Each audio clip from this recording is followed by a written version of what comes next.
Enforcement Directorate ED New Delhi Manipur Pradesh Congress Committee MPCC की President ओइरिबा Wangkhem AC की MLA K Meghachandra समोन तौरक्खिबा अदु लमन खुमनबगी politics ने हाइना MPCC की Senior Spokesperson and Bhupenda Meitei ना charge तौरक्ली MPCC की President K Meghachandra दा ED New Delhi की Special Task Force ना समोन तौरक्खिबा अदुगा मरी लेनेना ngasi Congress भवन दा पांगथोक्खिबा पाउ की मिफम अमता वाफम असि फोंदोक्लदुना महाकना हाई MPCC की President K Meghachandra ना अकीबा अमता याउतना BJP की डबल इंजन लेंगाक असिगे असोइबा सेंग पुथोक्तुना वांगांगदुना लाकने ngasi lamdam asida thokliba irang asida lamdam asigi miyam ki tamak mahakna honaduna lakhibani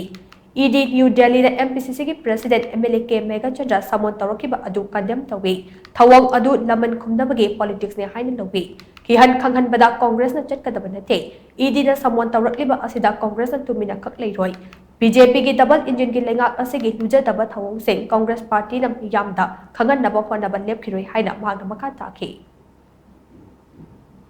ngasi Manipur asida tangdu leitadraba hajik chathariba 2023 gi May gi 3rd tagi leiraklaba sigumba ongoing turmoil sigi matangda tawfam thokpa tawbiraktraba double engine gi sarkar asibu mahakna expose tawkhiba masi mayam si mahakna honorable PCC president ओइबा गलोइना लोइनाना Bharat पुंबदा Manipur पुंबदा यामना कन्ना मणिपुर गिदमक मणिपुर की प्रजा गिदमक खोनदना लाकली मसिगुंबा ED समन से थारागा अखोइ लोइना बक्तुमिन लेरनी हाइबसे